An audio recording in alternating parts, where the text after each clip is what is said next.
welcome back to my channel. If you're a new subscriber, welcome, and if you're a returning subscriber, thank you guys for all the love. And I must really appreciate you guys for all the love in my last video. It has been mind-blowing. Thank you, thank you, thank you. Gracie Hafna.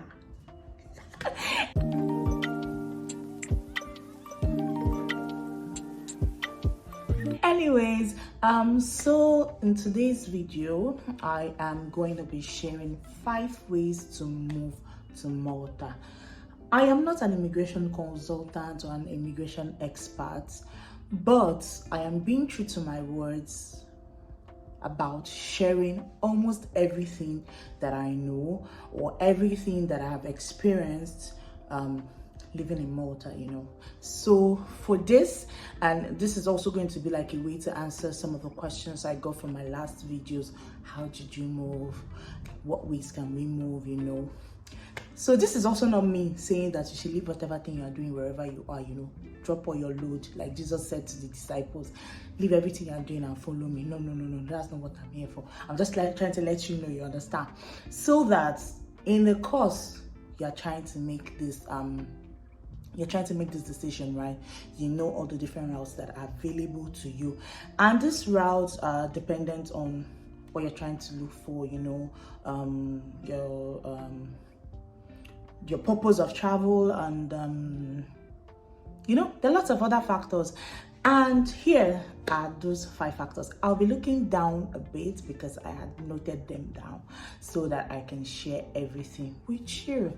So the first route is employment. Yeah.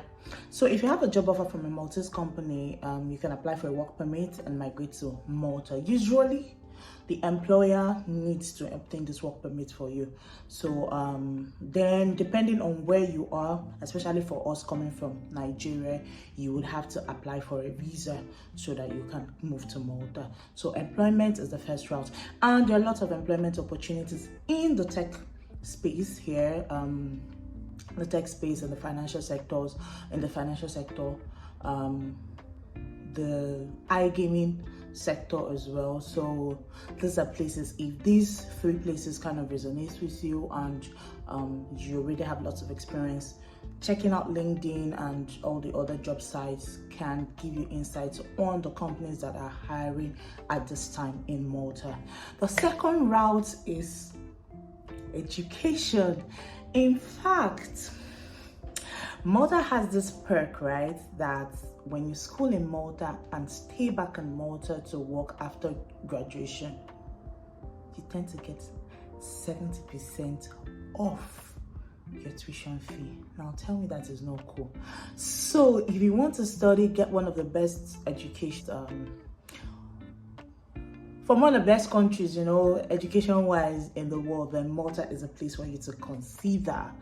So if you're a student and you have been accepted into a Maltese educational institution, you can apply for a student visa to enter Malta. And most of the time, the schools also assist in this visa application. But of course, you have to show that you have sufficient funds to cater for your education, and yes, you're living in Malta.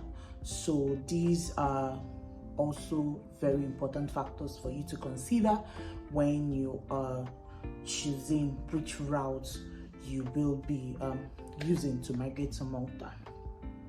Now the third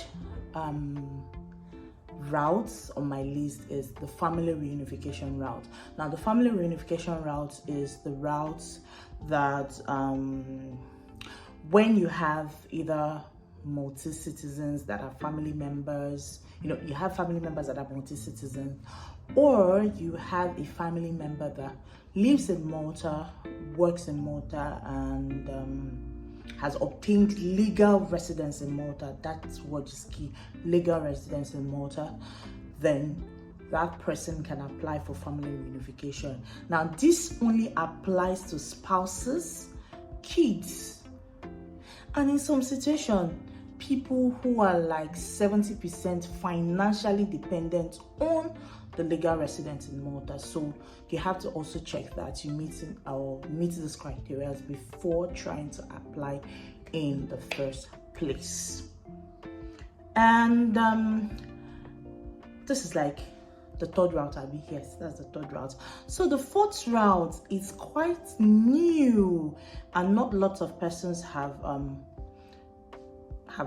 tried this route. Well, there are a couple of people trying it now, but this route is relatively new. It is the Nomad Residency program. In fact, to me, if you work remotely, that's like the fastest route to move, and it allows you to move with your family, you know, your kids, your wife, your husband, you know, your spouse. So now the most important thing is that you have to have a job, you work remotely. That means you are able to work from any part of the world, or you are self-employed, and you have to show proof that you earn at least 2,700 euros monthly. That is gross. So with that, also the number of kids or the number of dependents you're bringing with you would also determine how much more you are supposed to be earning. But if you're coming alone, if you're a single person coming alone, you have to be earning at least 2,700 euros for you to be eligible to apply for the Nomad Residence visa. Now, the last but not the least on my list is the asylum seekers routes. Now, if you're being persecuted in your home country, or you sense that there's danger in the country where you are, where you live, you can actually apply for asylum in Malta. Now, this route is only applicable to refugees and individuals that are seeking protection. So you have to really check that you fit in within these criteria. Now, it's also important, right? It is really important to note that migration process can be complex and may involve various requirements and documentation. So it's important. Like I said, I am not an immigration consultant, I am not an immigration expert. So all this I'm just putting out are just general information that are available on the internet. So it is important that you seek professional advice and guidance to ensure that you have a smooth and successful migration. So in somewhere in this video or down in my description, I'm going to put links to all the websites that you can find information, the schools in Malta, you know, so one of my big sisters here in Malta is an agent to one of the schools, so I'll also be putting her link to her YouTube channel on in the description, so that if you have further questions to ask, she can always guide you. So all this information I'll be putting out in my description. Now, so when you finally make up your mind, you want to move to this beautiful island of Malta, these are the different routes that are available for you to move. So yeah, so when I see you in my next video, to stay blessed. Bye bye.